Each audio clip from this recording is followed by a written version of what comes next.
Hello, good morning everyone, welcome back to the channel. This week I'd like to make a video about the state of the UK economy and various other things which we've all probably heard in the news. Now, you know, it's no surprise that everything's a little bit of a mess in the UK at the moment. There's different reasons for that. You know, there's the wars, you know, no growth in the economy, you know, shortage of skilled workforce, many different reasons. So we're going to get into that, and I've drawn up a little bit of a list, or let's say put together a bit of a list, which I'm going to be kind of reading off as I talk you through some of the points and add a bit of context myself. Yeah, I'd be interested to hear your thoughts on this, guys. You know, maybe leave some comments, you know, good or bad, and just let me know your take on it. I've seen some videos recently from different presenters or YouTubers, let's say, you know, who announced they're quitting the UK and moving abroad. And do you know what? Nobody can blame them. Everything's a mess, you know, a big mess, quite frankly. So without further ado, let's delve into it, and I'll talk you through some of the things on my list which I've identified as blockers or pain points. Okay, so one of the first things is economic stagnation and low wages. Now in the UK, you know, a lot of jobs are, you know, paying below what they should, quite frankly, and you know, that's why we've seen a number of strikes in different sectors, like the, you know, junior doctors strike and different sectors. So I'm going to read off my list a little bit. This is what I've got here. I've got, like, the UK has experienced almost no economic growth since the 2008 financial crisis, and that's quite some time ago. Productivity remains low and wages have stagnated for over a decade, well over a decade, you know, to be quite frank with you. Many workers are still earning what they did in 2008 in real terms, due to inflation outpacing wage growth. So who can relate to that? You know, whatever sector you work in, you're probably facing the same you know, challenges. So the UK has one of the worst productivity rates among G7 nations. You know, on that point, I just heard on the news last night that, you know, the UK is still lagging behind other major G7 countries and hasn't, you know, recovered from the COVID pandemic in a way that the rest of the G7 countries have. So we've still got some way to go. Many jobs, particularly in retail, hospitality and logistics, are low paid and insecure. Now, you know, again, I'm sure a lot of us can relate to this. There's a lot of job types which are insecure, and the recent budget that the government did probably hasn't helped, because that's just encouraging temporary contracts, freelance work, 0-hour contracts, etc. So in work, poverty is rising, meaning even those in jobs struggle to afford a decent standard of living. So that's also true. You know, the government talks about wanting to get everybody into work, but unless you're earning a certain amount, you know, if you're just kind of keeping your head above water, and let's go with £22,000, which is about roughly what the minimum wage, the new minimum wage, will be come 6th of April 2025. So that's not a lot of money. You know, maybe 20 years ago or 25 years ago, if you were getting that sort of money and you didn't have other commitments, maybe you're doing well, but now that's like the minimum wage. So it's, you know, when you think about all the other expenses and food inflation and rent prices and the fact that, you know, inflation is outpacing wage growth, it doesn't go very far. So I do understand why a lot of people just, you know, I've seen a few vlogs on this recently from people who've got other ideas, who want to, you know, jack everything in, jump on a plane and start a new life in Australia, or go to New Zealand, America, Thailand, wherever it might be. Everyone's got their favourites, and I totally get it, because, you know, it does feel like things aren't going to get better anytime soon. So the next thing on my list is housing shortages and skyrocketing rent. Now, depending on your situation, especially if you live in like the big cities like, London, Birmingham, Manchester. I mean, London's horrendous. You can be paying £2,000 a month just in rent. And then you got, potentially bills on top, depending on what the setup is. Everyone's got food bills, and then you got your car, fuel, money to put aside for actually having a bit of a life, and again, it depends what you do for work. But if you are living in London, a typical salary might be sort of £40,000, £45,000, on average, thereabouts. But it sounds great, and if you were getting that in Cornwall with no major expenses like mortgage, car loans, credit cards and stuff like that, or even a family to look after, you'd probably be doing quite well. But in London, that money doesn't go very far. So this is what I've got here. Like, house prices are unaffordable for most young people. I'm sure many people can relate to that. The average house price in England is now over 9 times the average salary. So, there's regional variations in this. The average salary in Cornwall is, to be honest, quite far different from the average salary in the southeast of England. So, depending on where you are located, if you're in Manchester or Birmingham, the wages are going to be higher than what they are in Cornwall or Devon, for example. There are a shortage of homes due to underinvestment and restrictions on new building. Now, I know the new government, the Labour government, are trying to work on this. They've got a pledge to build 1 million homes. I'm not sure it's going to happen because that's a phenomenal amount of homes, and they're going to have to bulldoze a lot of red tape in order to get those houses built. So that remains to be seen. We'll see what happens with that. Other things like no growth and weak business investment. So I'm sure you've all heard on the news that the economy's kind of been bouncing in and out of recession since 2008. And we haven't had any major spikes of growth. Maybe we've had 0.001% or whatever, but nothing major. And it's been like that for years, and that's part of the problem. A lot of the other G7 countries, experiencing much higher growth, domestic product, get my words out right, Ian, compared to like the UK. So we are lagging behind, and maybe some people aren't being realistic about that, but it's all over the news, and you just Google it, you'll see. So what I've got here is the UK's GDP growth has been weak ever since Brexit, which happened back in 2016, took effect in 2020, largely due to uncertainty, trade barriers and lower foreign investment. Unlike Germany or the US, the UK lacks a strong manufacturing base and is over-reliant on services, particularly the financial sector. So in this country, we're not, although we do make things, we don't make things on the same scale as other industrialised nations, and that's perhaps part of the problem.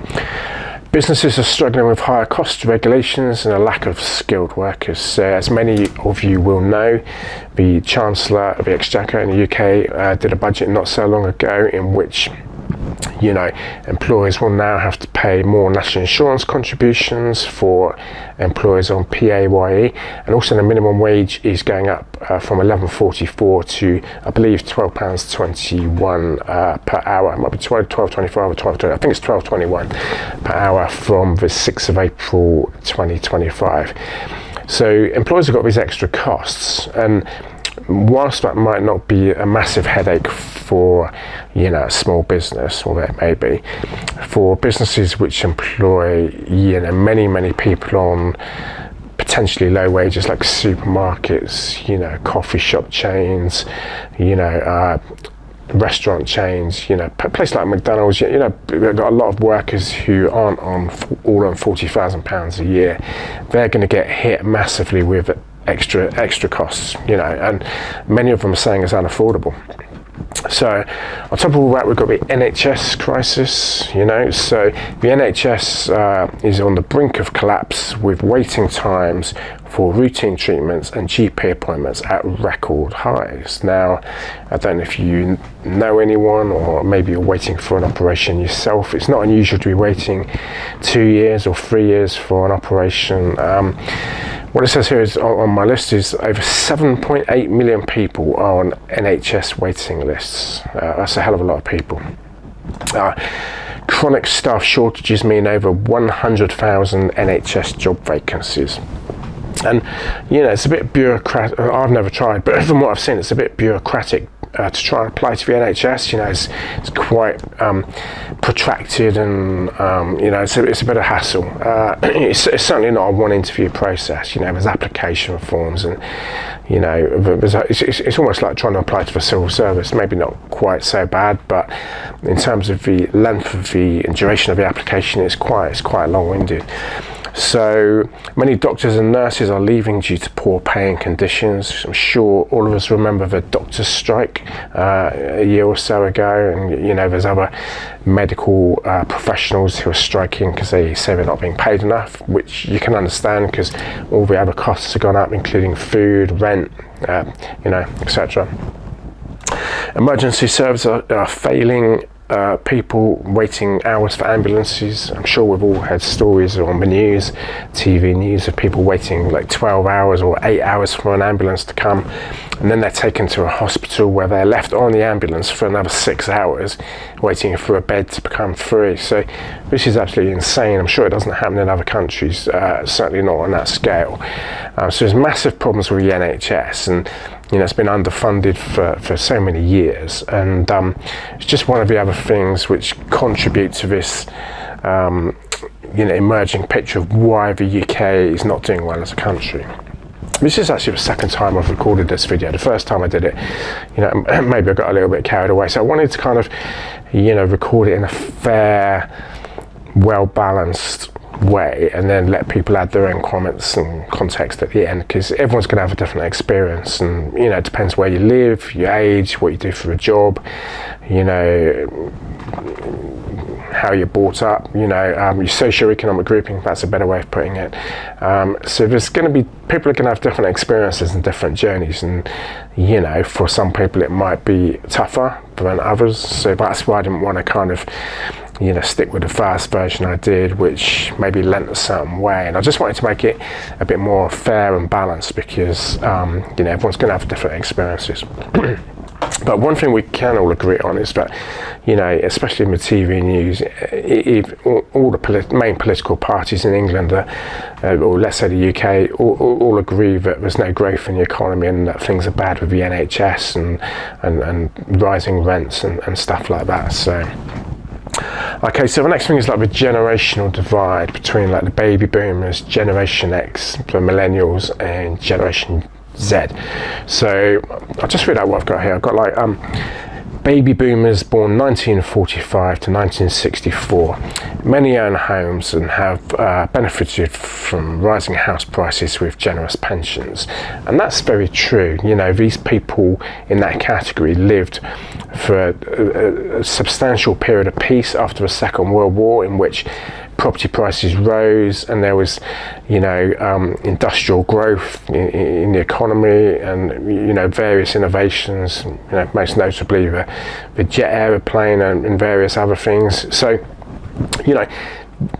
during that period, house prices rose continually, whereas we're now in like a different space, where we got wars, we're sending billions of pounds overseas to Ukraine, to Israel, and there's not enough, because everything's been cut back for years and years and years. There's not enough money for government departments, so it's just a case of where does the axe fall next, and this is having an impact on the subsequent generations.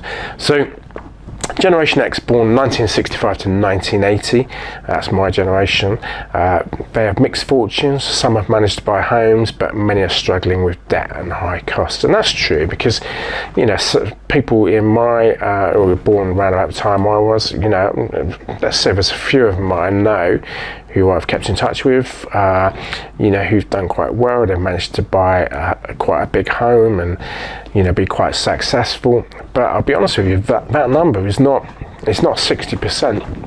It's not even 50%. More people in my kind of Generation X category, aren't homeowners, and they're getting hit by this wave economic instability and lack of job growth, lack of opportunities, and also the skill set they had, back in the day, has changed. So, with the emergence of AI, which is disrupting many sectors, and the personal computer and everything being digitalized, a lot of people who once had certain skills are now finding those skills either less in demand or obsolete. And the same is true of potentially digital marketing. So for millennials born 1981 to 1996, many are stuck renting, unable to save for a home, and burdened by student debt. Now, the student loans, we all know that the cost of going to university now is a lot higher than what it was when my generation went to university. It's now £9,000 a year, at least. In fact, they reckon statistically most students leave with sort of 50, 60, 70,000 of the debt, and there's a percentage they leave with £100,000 of the debt, and whether or not they find the jobs that they hoped for that are going to be able to pay off that debt, is largely remains to be seen. I do believe a lot of people struggle. They find themselves earning maybe 35k, and if you're paying £2,000 a month rent, and you've got food inflation and a car and a wife, kids, there's going to be next to nothing left. So so the other generation, Generation Z, born 1997 to 2012, they're facing the worst prospects, low wages, expensive rents, and job instability. And I think arguably, from what I've heard on TV, a lot of people who are like long-term unemployed or struggling to get into the jobs market are in that category, Generation Z. The skills which the world requires now are, vastly different to what was required sort of 15, 20, 25 years ago, as I've kind of briefly touched on. And, because of that, a lot of employers are leaning towards, skilled workers who've got a bit of a track record. And I do believe, certainly from what I've read and heard on all, on the internet and TV news, but that generation is struggling to get into work. They're called NEETs, not in employment, education or training. So I'm not saying everyone in that bracket is unemployed. There's probably people who are doing really well, or set up a percentage who are doing really well, Generation Z. But nationally, most people who are unemployed, especially the younger people, are unfortunately in that age bracket at the moment.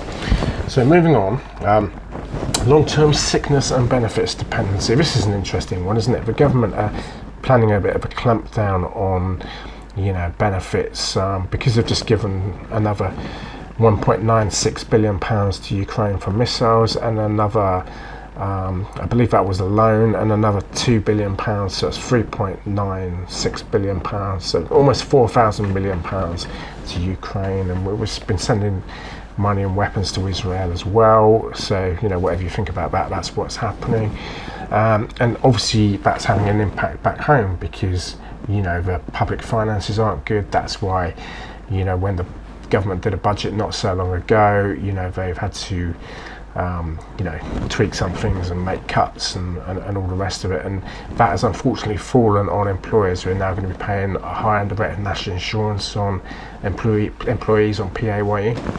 So what I've got here is rising mental health issues, NHS delays and poor working conditions contribute to long-term sickness. Many claim disability benefits due to conditions like long COVID, depression and chronic pain.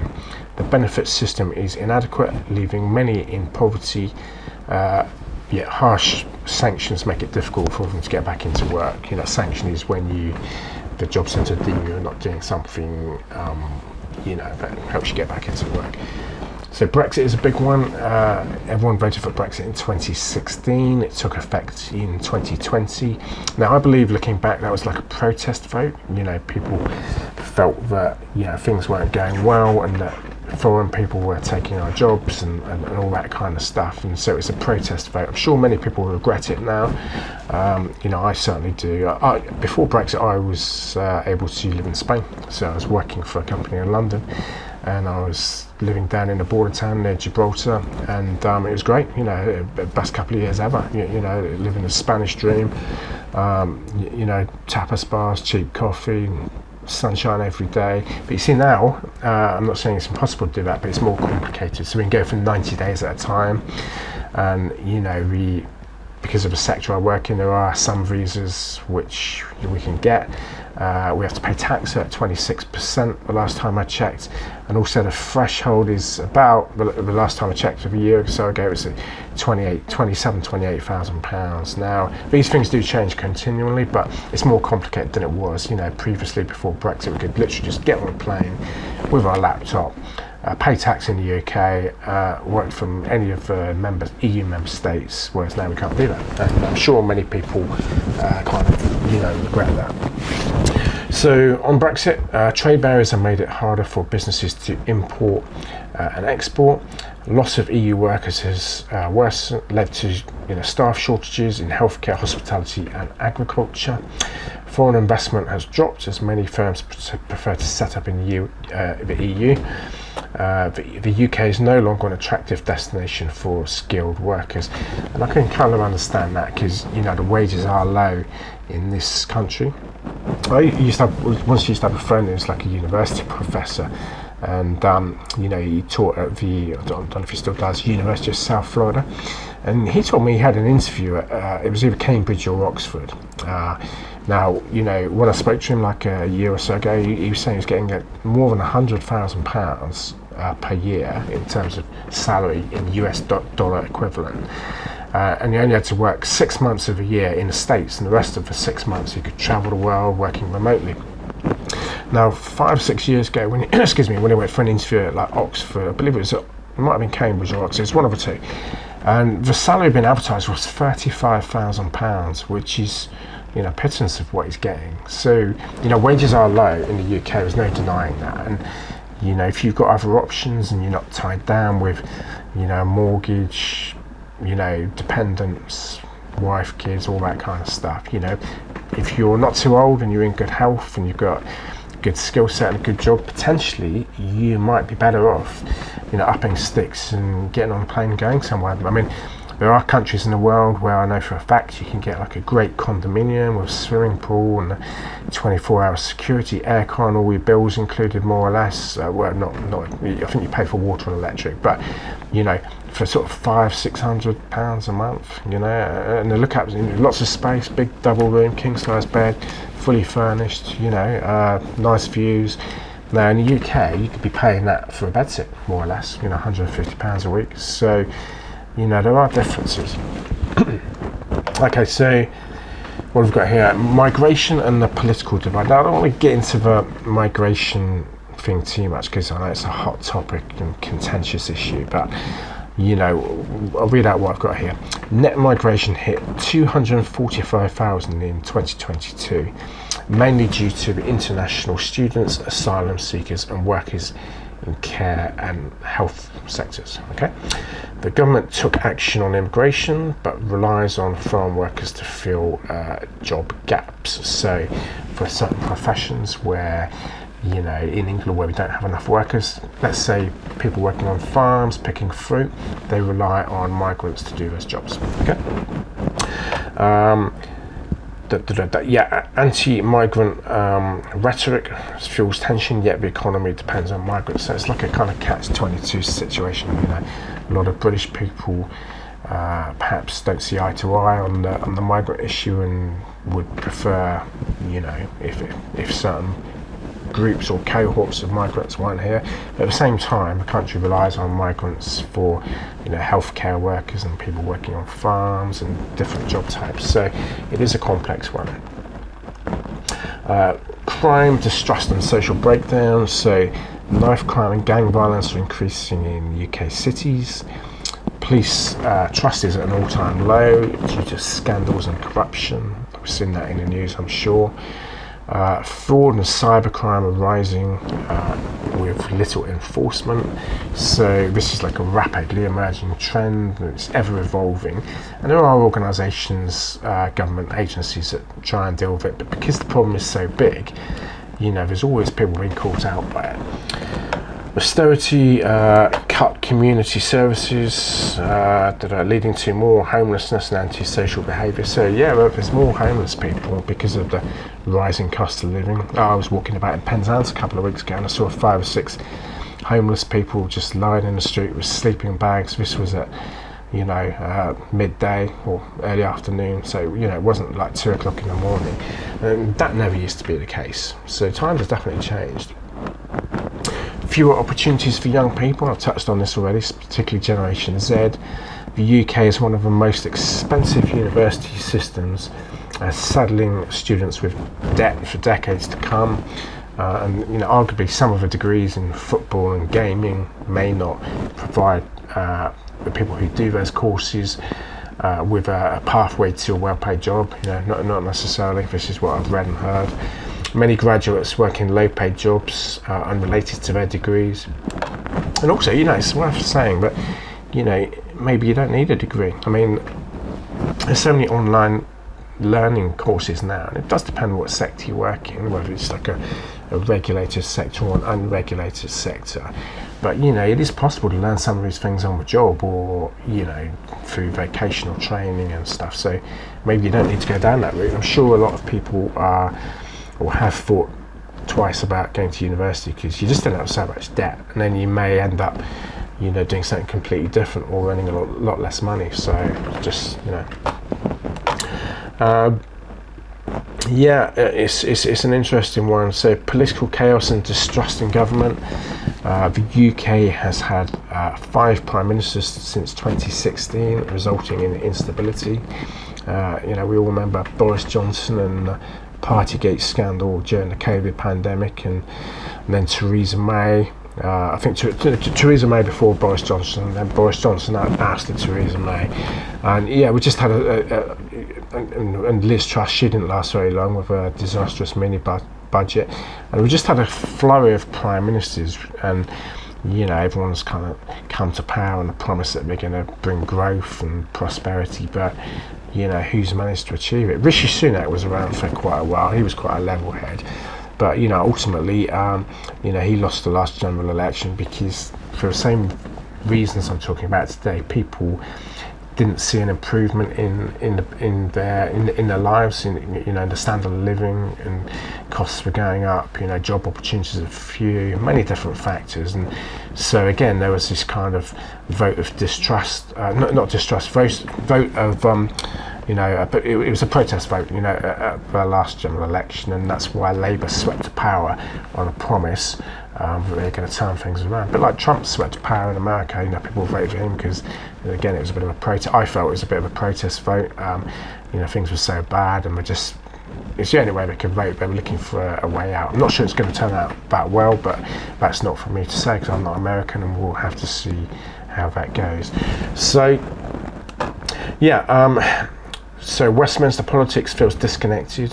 The cost of living crisis worsens, but the government appears out of touch. And an MP's salary now is like 80. It's over 80. I think it's £84,000 thereabouts. I'll have to Google it after this.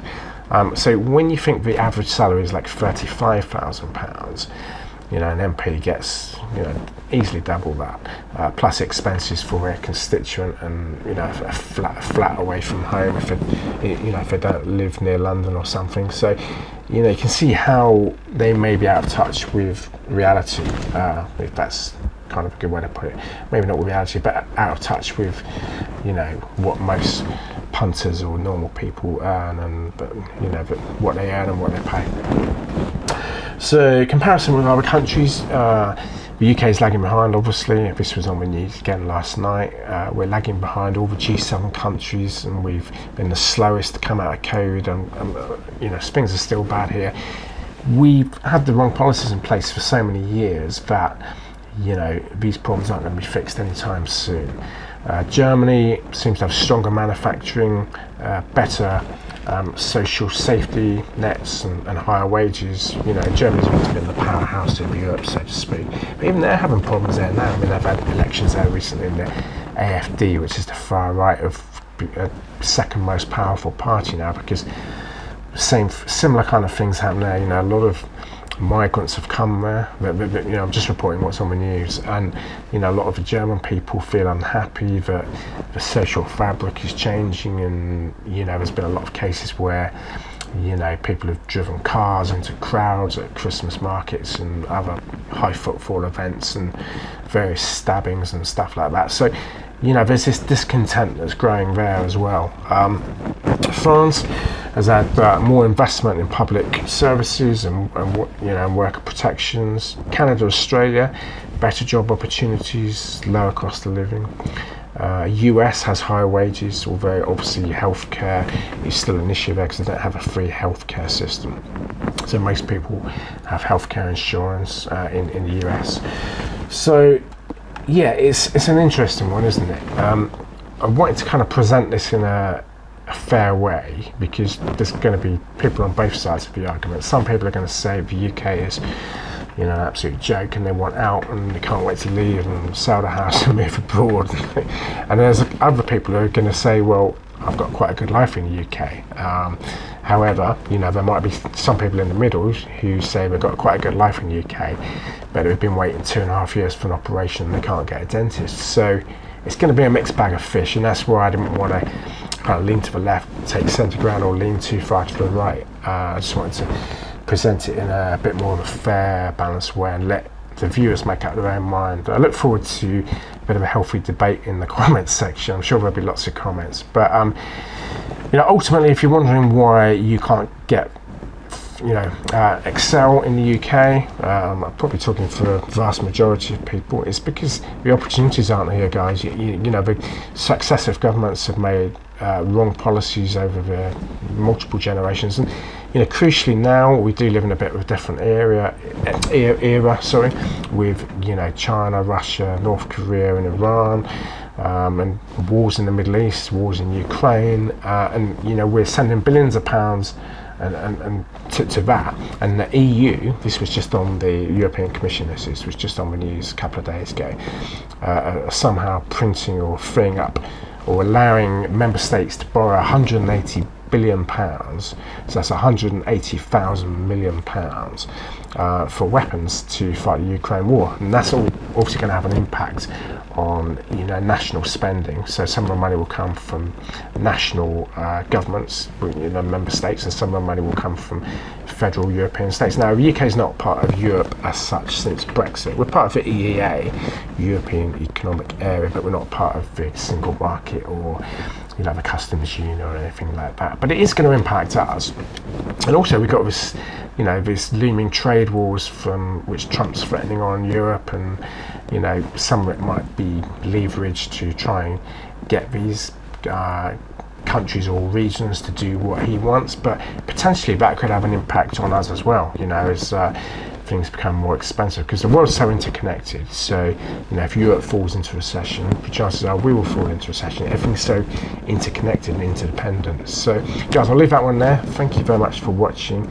Apologies if I rabbled on for a bit, but I just wanted to kind of run through some of these things. I probably missed out loads and loads of things, and I'm sure I have. There's loads I could have gone on, I really could.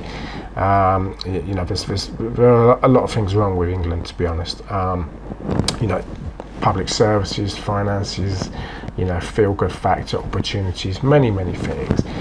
But as I say, I'll leave the viewers to make up their own minds. So I'll leave that one there. Thanks for watching, and I'll see you on the next video. Cheers.